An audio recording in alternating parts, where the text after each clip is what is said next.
제 친구 한 명이 암에 걸렸었어요. 암에 걸려서 투병 생활 1년 이상 했는데 다행히 치료가 돼서 완치가 돼서 이제 목사님이신데 다시 이제 교회로 돌아가서 이제 지금도 잘 목회하고 계신데, 암 걸리고 이후에 변한 것이 있다고. 하나 확실하게 변한 것은 저녁 5시가 되면 하던 일을 멈추고 운동을 간다 그러더라고요.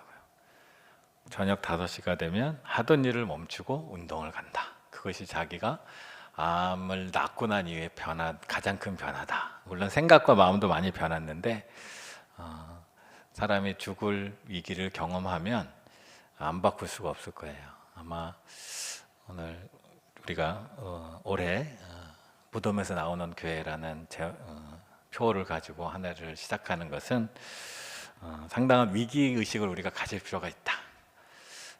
교회가 우리 교회가 아니라 한국교회 전체를 말하는 겁니다. 사실은 교회가 이대로 가면 소멸될 수 있다라는 위기의식을 좀 가질 필요가 있다. 위기의식이 생기면 뭔가 바꾸게 되어 있습니다. 살기 위해서. 그래서 올해 우리가 이 표와 맞는 책이 바로 죽은 교회를 부검하다라는 책인데요. 그 요약본도 좀 나눠드리고 책에 이제 추천도서도 했는데, 오후 예배는 책에 이제 10개 챕터 정도 돼 있는 것 같아요. 그 중에 이제 오후에 한 달에 한 번 정도씩은 한 2챕터씩 한번 같이 나누면서 말씀을 함께 공유하고자 합니다. 오늘 이 저자는 톰 레이너라는 목사님이신데, 미국에서는 2019년에 나왔고요. 우리나라에서는 2022년도에 출간된 책입니다. 이 책의 골자는 위기의식입니다. 위기의식. 오늘 본문에 보면, 또 내가 네게 이르노니 너는 베드로라. 내가 이 반석 위에 내 교회를 세우리니 음부의 권세가 이기지 못하리라. 음부의 권세가 이기지 못하니까 교회는 죽을 수가 없어요. 예수님의 몸된 교회, 거대한 교회, 이 세상에 있는 모든 교회는 하나의 교회입니다. 예수님의 몸된 교회. 이 세상의 모든 교회는 죽지 않아요. 그러나 개교회는 사라질 수 있다라는 겁니다. 지금도 우리나라도 이제 교세가 좀 줄고 있고, 미국은 더 많이 줄고 있고, 유럽은 이미 많이 줄었고 하지만 교회가 사라지는 게 아닙니다. 지금도 남미는 엄청난 붕이 일어나고 있고, 아프리카에도 엄청난 붕이 일어나고 있어요. 지금 현재에도. 그런데 이런 현상들이 당연하니까 사람도 태어나면 자라고, 자라다 보면 늙고, 늙다 보면 죽으니까 자연현상으로 우리가 교회의 죽음, 교회의 소멸, 교회의 쇠퇴도 받아들여야 되나라는 생각을 하게 됩니다. 사람은 그럴 수 있어요. 그런 사람은 그럴 수 있으나 우리 몸은 후패하나 우리 몸은 낡아지지만 우리의 영혼은 날마다 새롭게 된다 말씀하신 것처럼 교회는 사라져서는 안 됩니다. 우리 시대는 있을 수 있으나 우리 대에 잘 되다가 사라져버리면 교회가 아니죠. 교회는 이어서 대를 이어서 세대를 이어서 계속해서 자라나야 될 필요가 있습니다. 이 책에 보니까 미국 교회가 지금 심각하게 쇠퇴하고 있는데, 한 해 동안 문을 닫는 교회의 숫자를 시간으로 계산해 봤더니 20분에 한 교회가 사라지고 있다 이렇게 얘기하더라고요. 20분에 한 교회가 심각하게 미국은 쇠퇴하고 있다 그럽니다. 우리도 쇠퇴하는 정도가 점점 심해지고 있어요. 그래서 우리 교회가 이 쇠퇴를 멈추고 다시 살아나는 교회로 가지 않으면 이 현상들은 바뀌지 않을 것입니다. 그래서 이 책은 쇠퇴하는 교회, 즉 이제 사라져버린 교회의 성도들과 인터뷰를 했어요.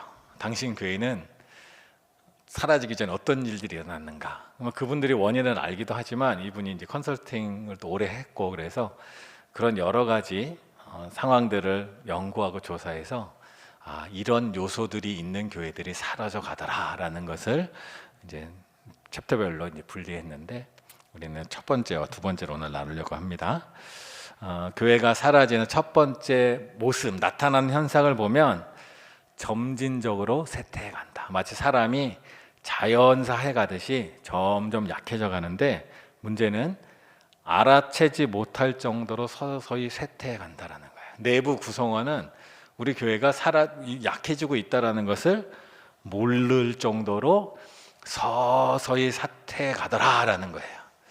그래서 쇠퇴의 징후들을 이제 몇 가지 이제 얘기하고 있는데, 첫 번째는 물리적인 시설물들이 쇠퇴해 간다. 이게 뭐냐면 시설들이 낙후가 됐는데 고치거나 바꾸질 않는 거죠. 왜 그럴까? 제 또 다른 친구가 일산 쪽에서 목회를 하는데 교회 시설이 낙후된 게 있어서 바꾸자고 당회에서 회의를 했대요. 근데 한 장로님이 반대를 했대요. 반대 이유가 뭐냐 물어봤더니 지금 인구가 줄고 있고 어린이 수 줄고 있는데 교회를 왜 고칩니까? 그 얘기는 뭐예요? 교회가 사라질 거니까 고치지 말자, 이 얘기랑 똑같은 거예요. 그런 마음들이 있으면 교회가 정말 될까요? 정말 교회는 사라져 버리는 거 아닐까요? 우리도 시설물이 점점 인구가 줄고 교회가 점점 숫자가 줄 텐데 시설물을 더 이상 투자하지 말자. 시설물을 확대할 필요는 없지만 계속 이 시설물을 잘 유지해갈 생각이 없어진다면 교회는 그 안에 이미 그 구성원들은, 성도들은 우리 교회는 더 이상 숫자가 늘지 않고 점점 줄어갈 거야. 언젠가는 우리가 다 죽으면 사라질 거야. 이런 교회들이 우리나라에도 아직 많이 있습니다. 특별히 농촌 지역에 가면 지역 자체에 인구가 없으니까 노인들이 우리 때가 끝나면 이 교회가 살아날 수 있을까, 이런 마음들이 생기면 교회의 시설물도 다 낙후될 수밖에 없다는 거예요. 그리고 나타나는 현상 중에 하나가 사역들의 생동감이 점점 사라져요. 사역들이 해마다 맨날 거기서 거기 맨날 무한 반복하는 일들이 일어나는 거예요. 자기도 그거 모른다는 거죠. 올해도 작년처럼 하자, 그냥 작년에 했던 대로 하자, 이런 생각들이 그냥 자연스럽게 배어 있는 거예요. 어차피 해야 될 거, 어차피 힘든데 뭐 고생하고 뭐 힘들게 하냐, 이렇게 간다는 마음들이 생기는 거예요. 또 하나는 교인들의 기도 생활이 쇠퇴해 간다라는 거예요. 많이 모여서 기도한다 안 한다의 문제가 아니에요. 내가 하나님과 교제하는 시간이 점점 줄어간다는 거죠. 성도들이 하나님에 대한 관심이 점점 사라지는 거예요. 말씀을 가까이 하는 것도 점점 시간이 줄고 기도하는 시간도 줄고 이런 일들이 일어나는 거예요.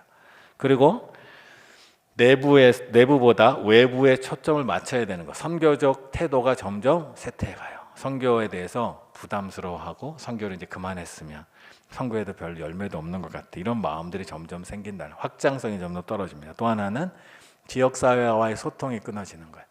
교회가 지역에 한 섬처럼 남아있는 거예요. 지역과 전혀 소통하지 않고 교류하지 않아요. 뭐 이 얘기는 전도도 하지 않는다는 얘기죠. 그런 일들이 일어나는 거예요. 그리고 교인들은 교회에서 뭔가 새롭게 뭘 해보고 싶다는 소망과 꿈이 점점 없어지는 거예요.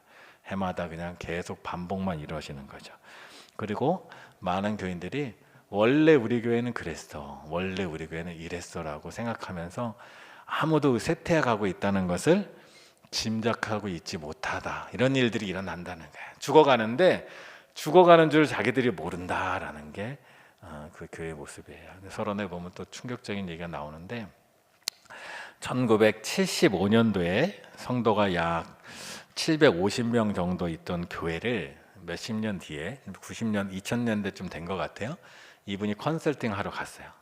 컨설팅 하러 갈 때 교인이 원래 75년이니까 한 20, 30년 전에 750명 있던 교회가 현재 83명 정도 남아있어요. 84명인가 남아있어요. 80명 정도 남아있었던 거예요. 그래서 컨설팅을 했대요. 처음에 컨설팅 하려고 했더니 성도들이 반대를 했대요. 무슨 교회가 컨설팅이냐, 그런데 돈 쓸 일 없다. 근데 한 성도가 내가 비용을 낼 테니 하자, 그래서 했대요. 몇 주간의 컨설팅의 결과가 이 교회가 이대로 가면 5년을 유지할 수 없습니다 라는 결과가 나왔대요. 성도들이 이것을 받아들이지 않았어요. 우리 교회가 사라질 리가 없다. 우리 교회가 이렇게 오랜 전통을 가지고 있는 교회가 사라질 리가 없다. 그래서 교인들의 말대로 5년 안에 사라지지 않았대요. 10년 뒤에 사라졌대요. 5년 만에 사라질 만한 교회를 살려보겠다고 나름대로 몸부림을 쳤는데 정말 중요한 세태를 역전시켜서 생동감 있게 살아있는 쪽으로 가는 어떤 변화가 아닌 다른 어떤 변화를 하면서 10년 동안 버텼는데 결국 사라져 버렸다 얘기하더라고요. 그래서 교회가 사라져 갈 때, 힘이 없어지고 점점 쇠퇴해 갈 때 사람들이 그냥 분위기가 점점 다운되는 거죠. 그래서 우리 교회도 죽어가는 교회가 되지 않으려면 계속해서 뭔가 생동감 있고 살아있는 일이 계속 일어나요. 이건 자금의 문제가 아니고 헌금의 문제, 재정의 문제가 아니에요. 뭔가를 하고 싶어하는 일들이 일어나는 거. 감사하게도 우리 교회에서는 뭔가 하고 싶어 하시는 분들이 계셔요. 그래서 그분들이 뭘 하자 그러면 저는 웬만하면 다 하자 그래요. 이거는 잘 되고 안 되고의 문제가 아니에요. 뭔가 살아있다는 것은 뭔가 새로운 시도를 하는 거예요. 그냥 그 자리에 계속 머물러 있으면 자연스럽게 떨어집니다. 저도 예전에 청년 때 찬양대를 한 10년 했어요. 찬양대 성가대를. 그때 지휘자한테 몇 가지 배운 게 있는데 지휘자 그 얘기 하더라고요. 음이 똑같은 음을 계속 부를 때 똑같이 부르려고 하면 보통 떨어진대요. 음을 높이려고 해야 그 음이 유지가 된다고 얘기하더라고요. 그게 맞는 것 같아요. 일이라는 게 뭔가 새로운 시도를 계속해야 유지가 되고 그나마 나아지는 거예요. 그래서 교회에서 뭔가 새로운 시도를 할 때 아유 왜 귀찮게 그런 일에 그 마음이 우리를 쇠퇴하게 만드는 마음이에요. 사람의 마음이 늙으면 모든 것이 귀찮아집니다. 어르신들 아시죠? 다 귀찮아집니다. 아프고 힘들어요. 그래서 우리의 몸은 약해질 수 있으나 내 몸은 약해졌으니까 잘못 생각하면 옛날 내가 30대처럼 40대처럼 일해 이러면 안 돼요. 60대는 60대에 맞는 일이 있는데 새로운 도전과 내가 새로운 일을 하거나 누군가 새로운 일을 할 때 응원해 주는 마음이 있어야 돼요. 학개서에 보면 이런 말씀이 있습니다. 구약 학개서 1장 2절과 4절에 보면 만군의 여호와가 이같이 말하여 이르노라 이 백성이 말하기를 여호와의 전을 건축할 시기가 이르지 아니하였다 하느니라. 여호와의 말씀이 선지자 학개에게 임하여 이르시되 이 성전이 황폐하였거늘 너희가 이때 편벽한 집을 거주하는 것이 옳으냐. 학개 선지자는 이스라엘이 멸망하고 나서 바벨론의 포로로 있다가 다시 예루살렘으로 돌아올 때 같이 돌아온 선지자예요. 돌아오자마자 자기는 집도 짓고 성전을 짓는 일을 시작했어요. 근데 성전을 짓는 일이 잘 되지 않았어요. 성전을 짓다가 재정적인 어려움도 또 있었을 테고 또 주변에 그 지역에 살고 있던 이웃들이 성전 짓는 것을 자꾸 방해를 했어요. 그러다 보니까 성전 공사가 멈췄어요. 그 기간이 얼마나 됐냐? 약 16년 동안 성전 건축이 멈췄어요. 그때 하나님께서 학개를 통해 말하는 거예요. 하나님이 은혜를 줘서 이스라엘이 돌아왔는데 이제 앞으로는 이스라엘이 하나님을 중심으로 성전을 중심으로 믿음으로 이 나라를 다시 세워야 되는데 하나님의 법으로 다시 세워야 되는데 성전 짓는 것을 그만두니까 하나님 말씀하시는 성전을 왜 안 짓냐? 성전을 짓고 믿음으로 이 나라를 다시 세워라 하는데 사람들 말이 지금은 건축할 시기가 아닙니다. 건축할 상황이 아닙니다. 지금은요 우리가 재정으로도 어렵고요 주변에서 방해도 많아요. 지금은 이럴 때가 아닙니다 하고 그러고 있는 거예요. 그때 하나님 말씀하시는 것이 또 학개 1장 9절입니다. 너희가 많은 것을 바랐으나 도리어 적었고 너희가 그것을 집으로 가져갔으나 내가 불어버렸느니라. 나 만군의 여호와가 말하노라 이것이 무슨 까닭이냐. 내 집은 황폐하였으되 너희는 각각 자기의 집을 짓기 위하여 빨랐습니다. 이스라엘 백성들이 순서가 잘못된 거예요. 하나님이 원하시는 순서는 믿음이 우선, 하나님이 우선돼서 하나님을 잘 섬기면 내 삶의 질서가 잡혀요. 그러면 내 삶도 다 회복되어 가는 거예요. 근데 순서가 잘못돼 갖고 우리가 먼저 회복이 되면 하나님의 전을 지을 수 있다 생각했는데 회복이 안 되고 있는 거예요. 그러다 보니 계속 미뤄지고 있는 거예요. 하나님은 생각을 바꾸라 말하는 겁니다. 그래서 우리도 마찬가지입니다. 우리도 재정적으로도 어렵고 힘들기도 합니다. 그러나 그렇다고 해서 하나님의 일을 멈출 수 없어요. 만약 우리가 빚도 많고 재정적으로 어려우니까 선교도 그만두고 교회 학교도 그만두고 전도도 그만두고 자 오직 나오는 모든 헌금을 교회에 빚도 갚고 하는데 다 쓰자 하면 잘 될 것 같으나 절대 잘 되지 않습니다. 하나님의 원리는 그것이 아니에요. 하나님의 원리는 살아서 움직일 때 하나님이 세워 가시는 거예요. 그래서 어렵고 힘드니까 자꾸 그만두다 보면 이제 쇠퇴의 길로 흘러가는 거예요. 특별히 우리 교회는 그래도 열심히 교회를 위해서 섬기시는 분들이 많이 계세요. 죽어간다는 뜻이 아니에요. 제가 이렇게 말씀하는 것은 언제든지 우리도 죽을 위기 있는데 죽을 방향으로 가지 말고 생명으로 가자라는 거예요. 그래서 쇠퇴하는 교회 첫 번째는 서서히 죽어가는 이 교회를 방향을 위로 다시 끌어올려야 된다는 거예요. 그럴 때 우리가 신경 써야 될 것들이 있는데, 한 가지만, 이제 아까 말씀드린 그것들 중에 한 가지만 생각한다면, 특별히 외부 사람들의 필요, 선교와 구제, 이것에 계속해서 우리 신경을 써야 된다는 거죠. 더 많이 해 나가야 돼, 결국은. 그리고 그 방향으로 가야 돼요. 그냥 내부에 우리만을 위해서만 자꾸 무언가를 하고, 사람들이 그러죠. 하나님, 성도들이 헌금을 했으니까 우리 위해서 써야 되지 않냐 생각할 수 있어요. 뭐 그것도 틀린 생각은 아닐 수 있어요. 그러나 하나님의 원리는 그렇지 않다. 하나님은 항상 확장해가고 다른 사람들을 섬기고, 하나님의 은혜가 외부로 흘러나갈 때 하나님이 부어주신다라는 것을 잊지 말아야 된다라는 거예요. 우리가 선교에 좀 더 힘쓸 수 있고 구제에 좀 더 힘쓸 수 있도록 계속 나가야 돼요. 물론 우리가 지금 부족해서 쉽지 않지만, 그러나 그 마음을 잊어서는 안 된다는 거예요. 잠시 멈출 수는 있으나 안 하는 건 안 돼요. 계속해서 해 나가야 돼요. 그래야 우리가 살아있다는 거예요. 계속해서 외부의 사람들에게, 외부 세계에 대해서 관심을 계속 쏟아야, 이거는 뭐 성경적 원리도 그렇고 지금 이분의 연구, 통계에 의해서도 그렇다는 거예요. 두 번째 사인 한번 보면, 과거의 영광에 얽매여 있다라는 거예요. 어떤 변화도 한사코 거부했다라는 거예요. 자기들이 죽어가고 있는데 변화를 거부하는 거예요. 왜? 우리 교회는 원래 750명이 모였던 교회니까, 우리 교회는 원래 이 지역에서 중심이 됐던 교회니까, 우리 교회에 많이 좋은 일들이 많았으니까, 우리가 그때 좋았으니까 그때로 다시 돌아가면 모를까 변화를 거부하는 모습, 그런 모습이 결국 교회를 죽여간다라는 거예요. 그래서 보면 좋았던 옛날 말하는 게 성경적인 진리나 교리와 상관없이 그냥 전통일 때가 많다는 거예요. 우리가 뭘 지켜야 될 때 이것이 하나님이 말씀해 주신 거니까 지켜야 돼. 이건 좋은 거예요. 그리고 교리적으로 이게 올바르니까 지켜야 된다. 이거 좋은 거예요. 근데 많은 교회들이 성경에 근거도 없고 교리도 아닌, 그냥 우리 교회가 원래 그런 걸 했으니까, 우리 교회는 원래 그런 교회니까 그걸 지켜야 된다라고 생각하는 전통이 있다는 거예요. 예수님 당시에도 바리새인들이 장로의 유전, 장로의 전통, 우리 조상들의 전통을 지킨다고 예수님하고 막 싸웠고 논쟁했던 것들이 있잖아요. 그런 일들이 지금도 일어나는 거예요. 그런 중에 하나가 뭐냐면, 과거에 찬양의 스타일을 지켰다. 찬양 스타일은 성경이 없어요. 교리도 없어요. 찬양 스타일은 트렌드에, 그 시대에 맞게 가는 거예요. 찬송가도 있지만, 찬송가가 고귀한 것 같지만 찬송가가 옛날에는 유행가였어요. 찬송가의 곡조는 유행가에다 가사만 붙인 거예요. 찬송가는 원래 살롱에서 불려지는 노래에 가사를 붙여 부른 노래가 상당히 많아요. 부흥시대에.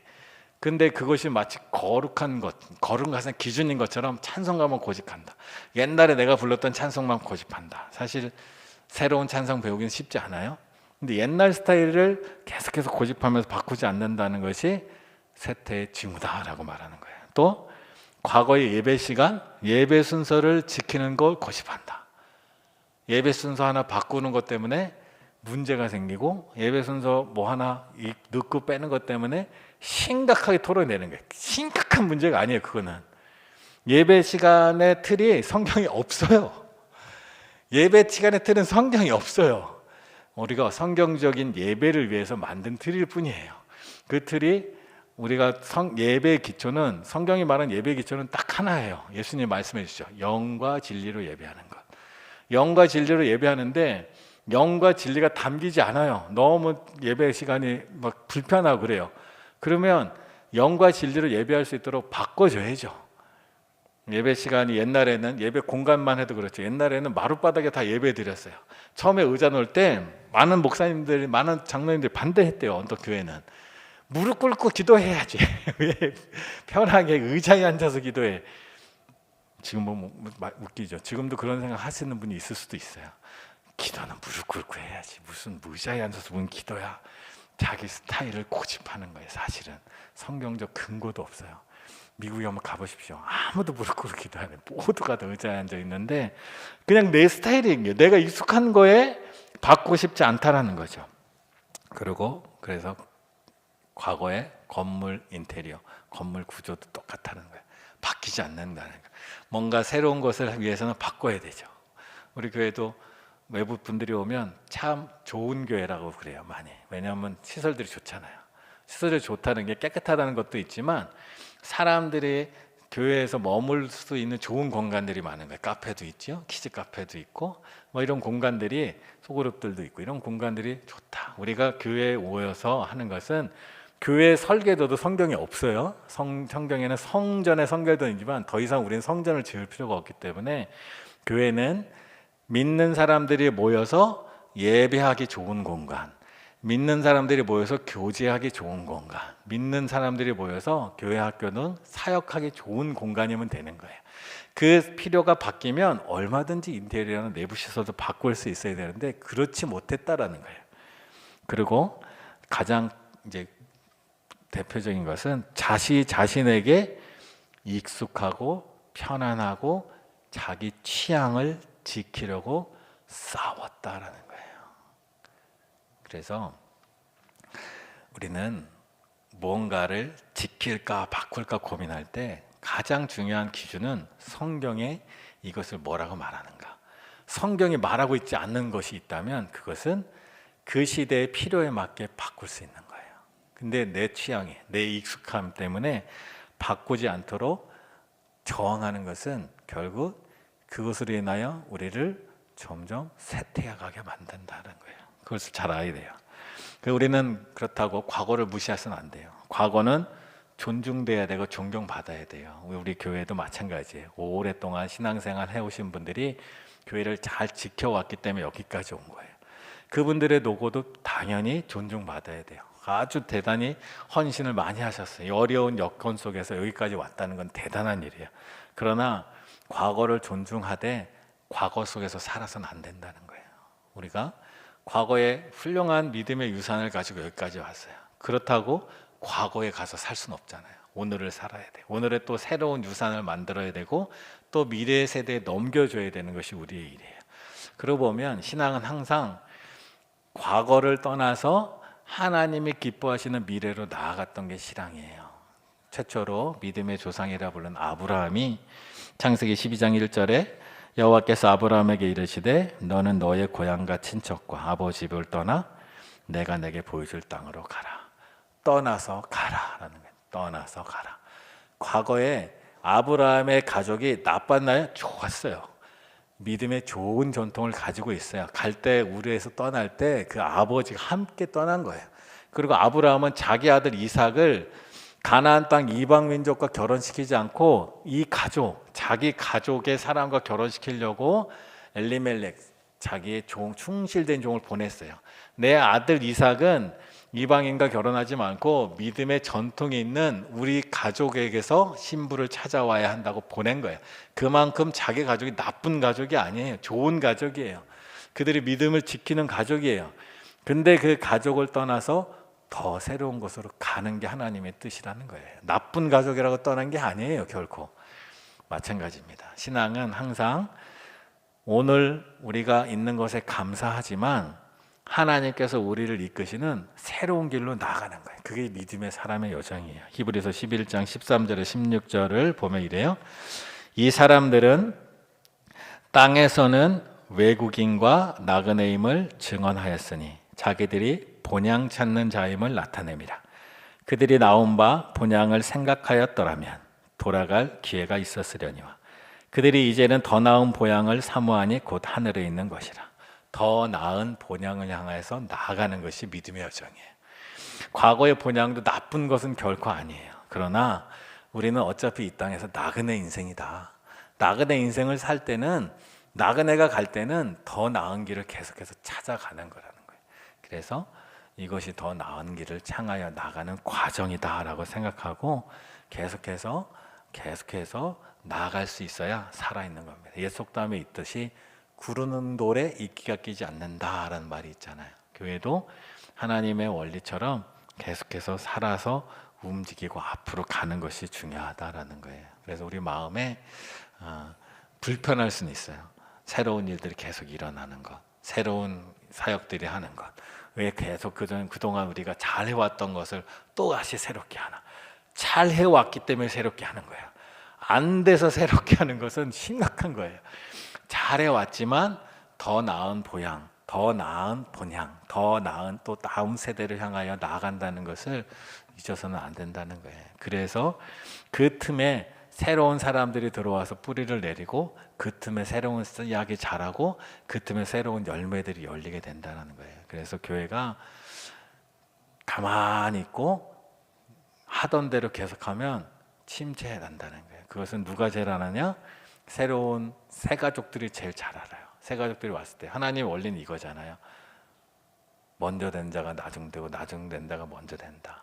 나중에 와서도 기회가 있어야죠. 우리 교회가 만약에 작년, 재작년 그해 하는 게 맨날 똑같아요. 그러면 누군가 새로 와도 내가 이 교회에 뿌리를 내려면 저기를 따라가야 되는데 저분들은 이미 이 교회에서 20년 동안 뿌리를 내린 그 삶이에요.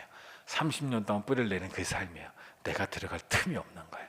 근데 이 교회는 뭔가 새로운 일을 계속하고 새로운 시도를 계속하고 그러다 보면 내 자리가 생기는 거예요. 내가 끼어들 자리도 생기고 나도 같이 할 자리가 생겨요. 왜? 다 같이 시작하니까.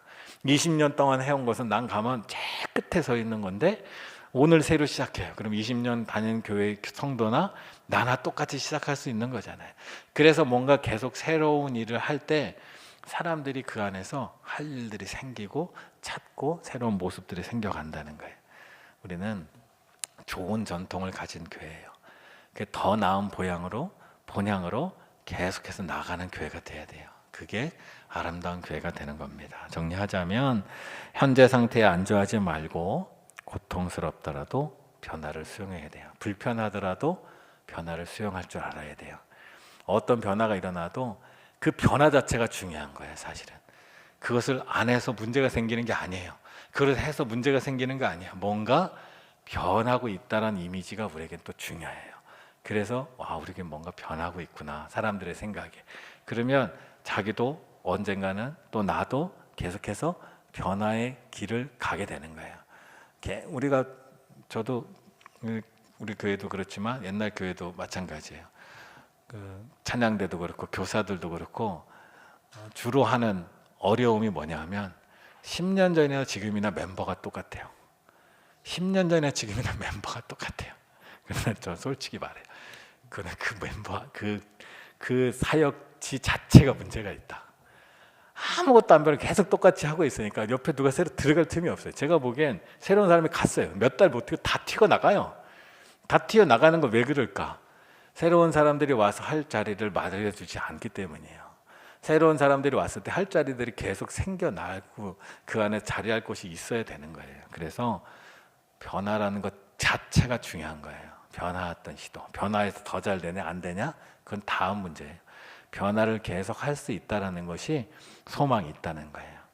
그래서 과거는 존중하되 과거 속에서 살면 절대 안 됩니다. 그리고 하나님의 눈으로 현실을 직시하고 변화의 도구로 우리 각자가 사용될 줄 알아야 돼요. 그래서 하나님 앞에서 우리가 내 삶을 해마다 새롭게 해갈 수 있어. 새로운 도전을 해가. 뭐 도전이 잘 될 때도 있고 안 될 때도 있어요. 근데 중요한 것은 뭔가 새로운 일을 계속 해간다는 것을 즐거워할 줄 알아야 돼요. 새로운 일을 하네. 재밌겠다. 새로운 걸 해. 이건 또 뭐가 되지? 하고 잘 하다가 잘 안 되면 그만두면 돼요. 그건 너무 부담스러워하지 마세요. 새로운 일을 하면 완벽하게 잘 돼서 길이 오래 하는 일 해. 그게 교회죠. 옛날엔 그랬어요. 교회가 맞아. 옛날엔 그랬어요. 근데 지금은 세상도 그렇고 교회도 그럴 필요가 없어요. 지금 세상도요. 예전 같으면 뭔가 새로운 사업을 시작할 때 완벽하게 준비해서 하라 그래요. 요즘 전문가들 아무도 그런 소리 안 해요. 요즘 전문가들은요. 아이디어가 있어? 일단 시작해봐. 일단 시작해서 계속 고쳐나가. 완벽하게 준비하다 보면 이미 시대에 다 늦어. 못해. 딴 사람 벌써 저기 가 있어. 이렇게 얘기한단 말이에요. 지금 시대가 그런 시대예요. 교회도 새로운 시도를 해요. 새로운 시도를 했는데 잘하는데 잘못된 게 아니에요. 새로운 시도를 했다라는 것이 도전 정신이 있다는 뜻이에요. 그래서 새로운 걸 시도하고 안 되면 또 접고 또 다른 걸 새로운 시도하고 그러다 보면 우리 교회에 맞는 것들이 또 생겨나요. 시도를 해봐야 맞는지 안 맞는지 아는 시더라고요. 한 번 했을 때 크게 잘못되면 큰일 날 줄 알지만 전혀 큰일 나지 않는다는 거. 그래서 새로운 시도하다가 안 되면 자연스럽게 도태시키고 하는 거죠. 그런 게 오늘날 시대라는 거예요. 그러니 뭔가 할 때 나도 우리 자신도 뭔가 하고 싶은 거 생기면 잘 한번 도전해 보세요. 기회는 있어요. 우리 기회는 웬만하면 다 시켜줘요. 돈만 많이 안 들면. 그러니까 그런 일들을 얼마든지 할 수 있다. 새로운 일들을 계속해 가서 교회 생활이 재밌고 신나게 되는 게 가장 좋은 거예요. 뭔가 새로운 걸 도전해보고 한번 이것도 해보고 저것도 해보고. 사역지도 너무 오래 있었다. 나는 절대 20년 근속상을 받지 않겠다. 이런 결단을 하시고 몇 년 하다 보면 또 딴 데로 가보세요. 딴 것도 해보세요. 잘하는 것만 하지 말고 해보고 싶은 것도 한번 해보고 저것도 해보고 다 해보세요. 그래서 저는 사역하다가 딴 데로 가면 그 분이 잘하는 것도 알아요. 그분 이거 잘하지만 한번 해보고 싶다 그러면 그것도 나쁘지 않다고 생각해요. 그러다 보면 그 안에서 또 새로운 일들이 계속 일어나는 것 같더라고요. 그래서 오늘 우리의 삶에 우리 교회가 새로워진다. 사실 교회가 새로워진다. 그 새로움 속에서 내가 살아간다면 나의 생각과 나의 삶의 태도도 바뀌어가요. 그래서 교회가 잘 되면 나 개인의 삶도 잘 돼요. 제가 오전에 말씀드렸듯이 좋은 성도가 되면 좋은 사람이 될 수 있는 거예요. 그 영향이 있는 거예요. 그러니 교회가 생동감 있게 살아가면 우리의 삶도 생동감이 있는 거예요. 교회는 살아가려고 하는데 나 혼자 죽어가면 나만 괴로운 거예요. 나만 교회 생활이 힘들어지는 거예요. 그냥 교회가 새롭게 변화되면 나도 같이 새롭게 변화돼 가요. 그 아이가 30이든 40이든 50이든 60이든 70이든 상관없어요. 80도 상관없고 90도 상관없어요. 그냥 나도 새로운 일에 함께 나갈 수 있으면 내 삶이 새로워지고 생명이 넘치는 거예요. 그래서 우리 2026년은 무덤에 머물지 않고 죽음으로 가는 교회가 아니라 새로 살아가는 교회. 대단한 변화가 아니에요. 우리가 그대로 있으면 죽어가지만 조금씩 변화되면 다시 생명으로 올라가는 것. 성령이 우리와 함께 하시고 하나님 함께 하시기 때문에 가능한 일이에요. 그런 마음으로 살기 원합니다. 우리 이 시간 함께 그런 마음으로 찬양할 텐데 우리 꽃들도라는 찬양이 있어요. 이 꽃들이 우리 교회에 피어나듯이. 그래서 그 마음으로 함께 찬양하겠습니다. 함께 찬양합니다.